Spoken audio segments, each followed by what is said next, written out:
لله رب العالمين والصلاة والسلام على سيد المرسلين وعلى آله وأصحابه أجمعين أما بعد فقد قال النبي صلى الله عليه وسلم من أحب سنتي فقد أحبني ومن أحبني كان معي في الجنة أو كما قال عليه الصلاة والسلام۔ محترم بزرگوں اور دوستوں، ایمان والوں کے لیے ضروری ہے کہ وہ حضرت محمد الرسول اللہ صلی اللہ علیہ وسلم سے نہ صرف یہ کہ محبت رکھیں بلکہ ایسی محبت رکھیں جو تمام محبتوں سے بڑھ کر ہو۔ اللہ کے رسول صلی اللہ علیہ وسلم نے ارشاد فرمایا، تم میں سے کوئی شخص کامل ایمان والا نہیں ہو سکتا جب تک اس کے دل میں میری محبت اس کے ماں باپ سے، اس کی اولاد سے اور دنیا کے تمام لوگوں سے زیادہ نہ ہو جائے۔ تو محبت ایمان کا حصہ ہے، ایمان اس کے بغیر کامل نہیں ہوتا۔ اور محبت کی پہچان کیا ہے؟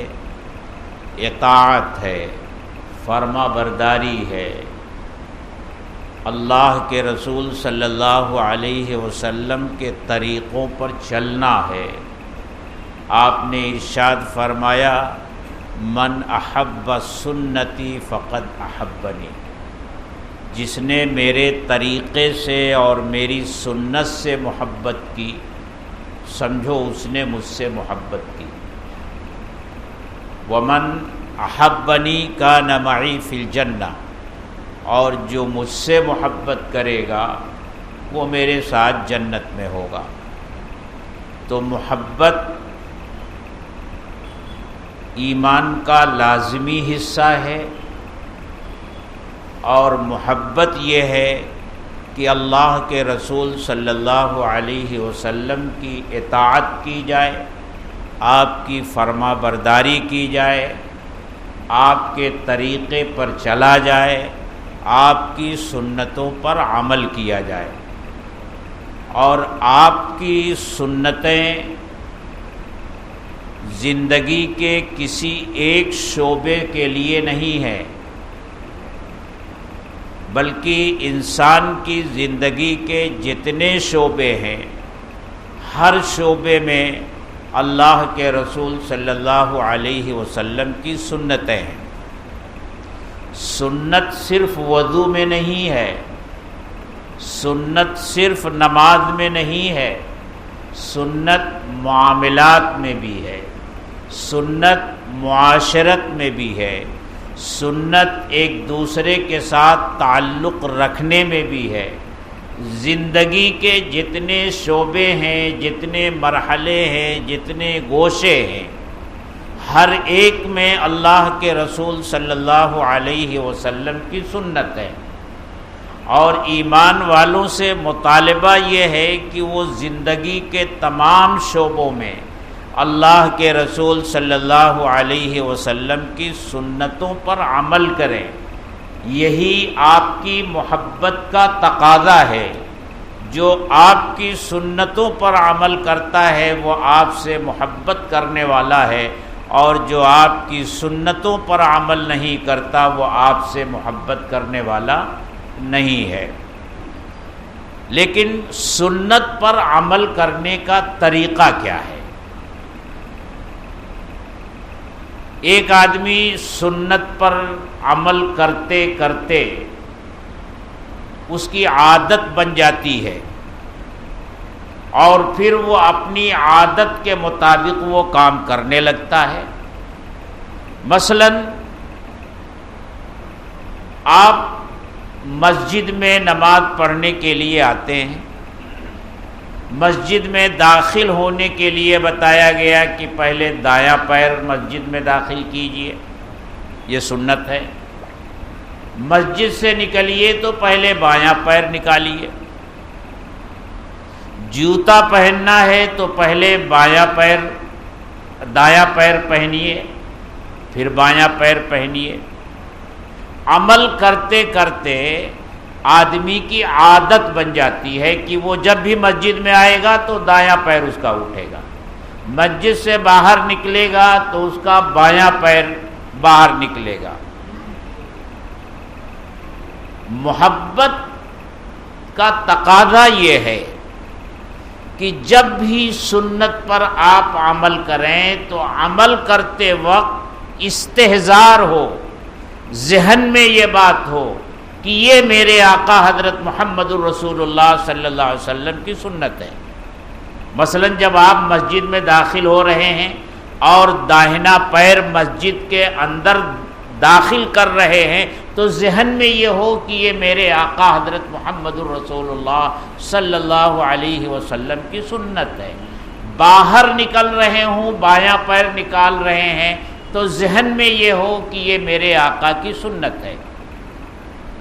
آپ جب کھانا کھانے کے لیے بیٹھیں اور ہاتھ دھوئیں تو ہاتھ دھوتے وقت ذہن میں یہ بات ہو کہ یہ میرے آقا کی سنت ہے اور حضرت محمد الرسول اللہ صلی اللہ علیہ وسلم کا طریقہ۔ ہر سنت پر عمل کرتے وقت اس عمل کے سنت ہونے کا استحضار ذہن میں ہونا چاہیے۔ ہمارے بڑے فرماتے ہیں کہ اگر اس طرح سنتوں پر عمل کرنے کی مشق کر لی جائے تو انشاءاللہ زندگی میں اس کا فائدہ ظاہری طور سے محسوس کیا جائے گا کہ جب بھی کسی سنت پر عمل کریں تو ذہن میں ہو کہ یہ میرے آقا حضرت محمد الرسول اللہ صلی اللہ علیہ وسلم کی سنت ہے۔ اور سنت کا معاملہ تو ایسا ہے کہ ہمارے بزرگوں کے ہاں اس کا کتنا اہتمام سنتوں پر عمل کرنے کا، اور یہ اہتمام صحابہ سے چلا آ رہا ہے۔ صحابہ سے زیادہ محبت کرنے والا کون ہو سکتا ہے؟ صحابہ کس طرح اللہ کے رسول صلی اللہ علیہ وسلم کی سنتوں پر عمل کرتے تھے اور کن حالات میں کرتے تھے۔ حدیبیہ میں جو صلح ہوئی اس کا واقعہ آپ حضرات نے بارہا سنا ہوگا۔ صلح کی گفتگو کے لیے اللہ کے رسول صلی اللہ علیہ وسلم نے حضرت عثمان غنی رضی اللہ تعالی عنہ کو بھیجا، وہ مکہ تشریف لے گئے۔ تو جو صحابہ تھے وہ آپس میں تذکرہ کرنے لگے کہ عثمان کا تو اچھا ہو گیا، اور لوگوں کو تو طواف کرنے سے اور عمرہ کرنے سے مکہ والوں نے روک دیا ہے، اب عثمان وہاں گئے ہیں، آرام سے وہ طواف کر رہے ہوں گے۔ اللہ کے رسول صلی اللہ علیہ وسلم نے ارشاد فرمایا، عثمان میرے بغیر عمرہ اور طواف نہیں کر سکتے۔ اتنا اعتماد اور بھروسہ ہے اللہ کے رسول صلی اللہ علیہ وسلم کو اپنے صحابہ پر، اور یہی تو فرق تھا حضرت موسیٰ علیہ السلام کے ساتھیوں کے درمیان اور حضرت محمد صلی اللہ علیہ وسلم کے ساتھیوں کے درمیان، کہ موسیٰ علیہ السلام کا معاملہ یہ تھا کہ جب بنی اسرائیل کو لے کر مصر سے وہ نکلے فرعون سے بچنے کے لیے، اور فرعون کو پتہ چل گیا کہ موسیٰ اپنی قوم کو لے کر یہاں سے جا رہے ہیں، تو ان کو یہ فکر ہوئی کہ یہ ہمارے گھروں میں کام کرنے والے لوگ، ہمارے کھیتوں میں کام کرنے والے لوگ، یہ بیگار کرنے والے لوگ، یہ غلامی کرنے والے لوگ اگر چلے جائیں گے تو ہمارا کام کون کرے گا؟ فرعون نے اپنا لشکر جمع کیا اور موسیٰ علیہ السلام کے تعاقب میں نکلا۔ اللہ کی مرضی، سامنے بحر قلزم آ گیا، آگے جانے کا راستہ نہیں ہے، اور پیچھے سے فرعون اپنا لشکر لے کر چلا آ رہا ہے۔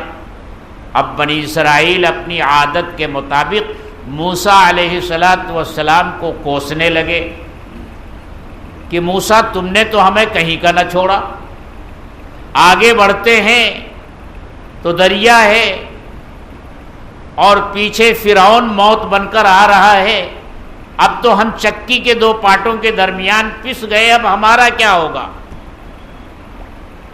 اس موقع پر حضرت موسیٰ علیہ السلام نے جو بات کہی تھی، قرآن نقل کرتا ہے، ان معی ربی سیہدین، میرے ساتھ میرا پروردگار ہے، وہ مجھے راستہ دے گا۔ میرے ساتھ، اپنے اکیلے کے بارے میں کہا، میرے ساتھ میرا پروردگار ہے، وہ مجھے راستہ دے گا۔ اور ایسا ہی موقع آیا تھا جب اللہ کے رسول صلی اللہ علیہ وسلم غار ثور میں روپوش تھے، مکہ والے تلاش کرتے کرتے غار کے دہانے تک پہنچ گئے اور وہاں آ کر کھڑے ہو گئے۔ حضرت ابو بکر صدیق رضی اللہ تعالی عنہ نے عرض کیا، اے اللہ کے رسول اب تو ہم پکڑ لیے گئے، اگر ان لوگوں نے اپنے پیر کے نیچے دیکھا تو ہم نظر آ جائیں گے۔ تو اس وقت اللہ کے رسول صلی اللہ علیہ وسلم نے ارشاد فرمایا تھا، لا تحزن ان اللہ معنا، ابو بکر گھبراؤ نہیں، اللہ ہمارے ساتھ ہے۔ اللہ کے رسول نے یہ نہیں کہا اللہ میرے ساتھ ہے، کیا فرمایا؟ اللہ ہمارے ساتھ ہے، ابو بکر کو شامل کیا اس میں، لیکن موسیٰ علیہ السلام نے اپنی امتیوں کو شامل نہیں کیا۔ یہ فرق ہے امت محمدیہ اور حضرت موسیٰ علیہ السلام کی امت کے درمیان۔ تو صحابہ تو مر مٹنے والے لوگ تھے، اللہ کے رسول نے فرمایا کہ عثمان میرے بغیر عمرہ نہیں کر سکتے، اور مکہ میں اس وقت زمانے جاہلیت میں لوگ جو ہے جو ازار پہنتے تھے، جو لنگی پہنتے تھے، نیچے کا جو کپڑا پہنتے تھے وہ خوب لمبا زمین پر گھسٹتا تھا، جو جتنا بڑا سردار ہوتا تھا اتنی اس کی لنگی کا اتنا بڑا حصہ زمین پر گھسٹتا تھا۔ اس سے پتہ چلتا تھا کہ یہ بڑا سردار ہے، یہ اس سے بڑا سردار ہے، یہ اس سے بڑا سردار ہے، یہ ان کا طریقہ تھا۔ حضرت عثمان غنی رضی اللہ تعالی عنہ جب تشریف لے گئے تو لنگی یہاں تک،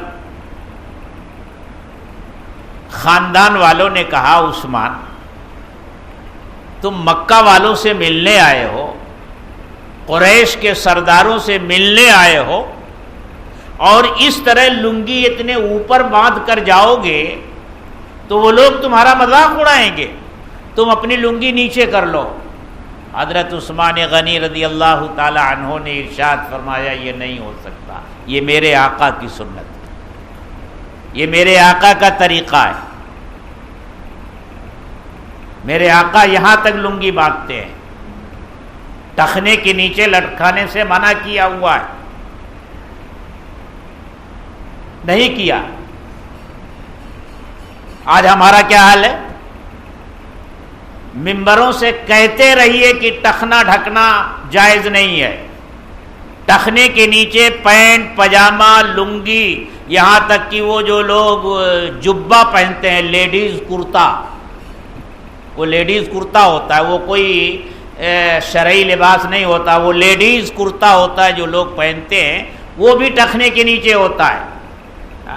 نعرہ لگائیں گے محبت کا اور یہ کہا جائے کہ اس سے اللہ کے رسول صلی اللہ علیہ وسلم نے منع کیا ہے، ذرا اوپر اٹھا لو، وہ نہیں ہو سکتا۔ آپ نے فرمایا من اطاعنی فقد احبنی، جس نے میری اطاعت کی اس نے مجھ سے محبت کی۔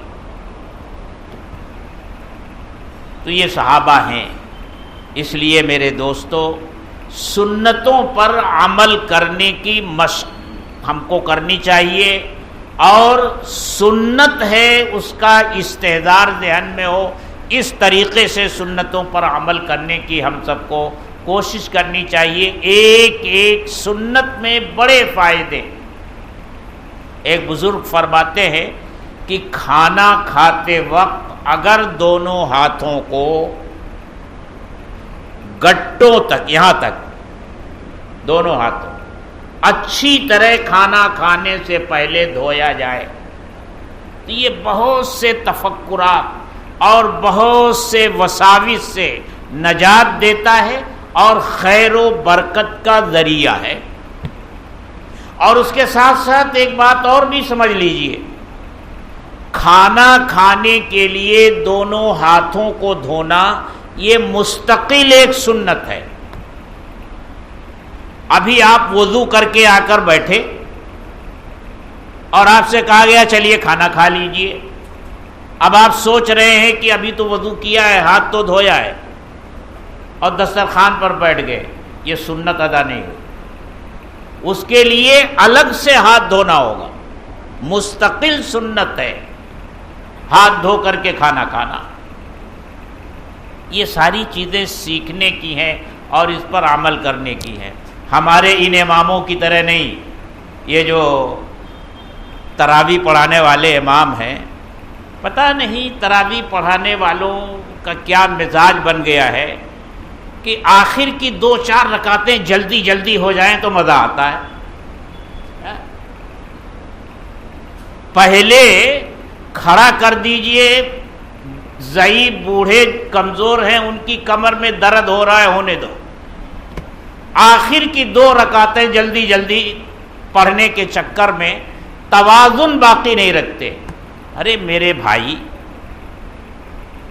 20 رکعت میں 1.25 پارے آپ کو پڑھنے ہیں تو پہلے سے وہ ترتیب بنا لیجئے کہ ہر رکعت کی مقدار جو پڑھنے کی ہو کم از کم برابر برابر ہو، اس سے تکان نہیں ہوتی۔ جو کمزور لوگ ہوتے ہیں، آپ نے کھڑا کر دیا 5 منٹ 7 منٹ ایک رکعت میں، وہ تو بیچارہ اس کی کمر دکھنے لگی، اب وہ جب درد شروع ہو گیا تو پھر کیا، آپ پھر وہ مرغے کی طرح ٹھونک ماریں گے ایک ایک آیت پڑھ کر کے، کیا فائدہ ہے اس کا؟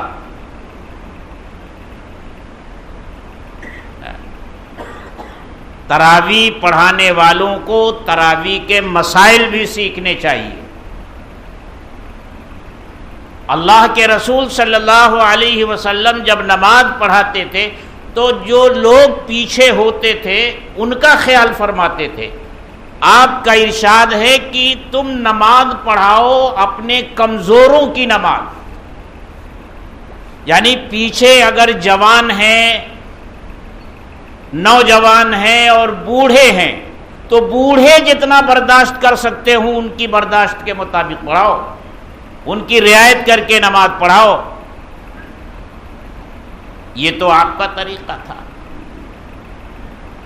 اس لیے ایسا مت کیجئے کہ شروع میں 8-10 بلکہ 12 15 اور 16 رکعتوں میں خوب کھینچ دیجئے، لمبی لمبی رکعت پڑھ دیجئے اور آخر میں آ کر کے جلدی جلدی 2 آیتیں پڑھ کر کے رکوع سجدہ کر لیجئے۔ یہ طریقہ مناسب نہیں ہے۔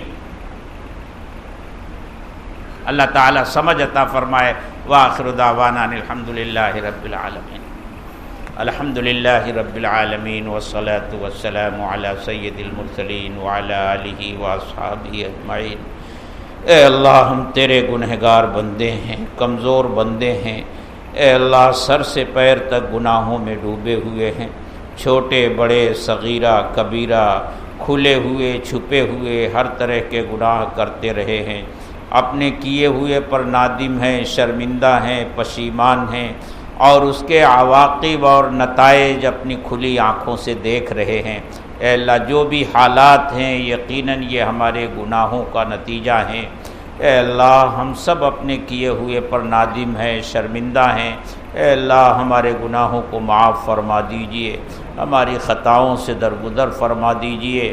اے اللہ اپنی مرضیات پر چلنے کی توفیق عطا فرما دیجئے، نامرضیات سے ہم سب کی حفاظت فرما دیجئے، اپنی رضا والے کام کی توفیق عطا فرما دیجئے، جن کاموں سے آپ ناراض ہوتے ہیں اے اللہ ان سے ہماری حفاظت فرما دیجئے، اے اللہ ہر طرح کی بیماریوں سے، جسمانی اور روحانی بیماریوں سے ہماری حفاظت فرما دیجئے، اے اللہ جسمانی اور روحانی بیماریوں سے ہماری حفاظت فرما دیجئے، اے اللہ ایمان کامل کی دولت نصیب فرما دیجئے، ایمان کا ذائقہ اور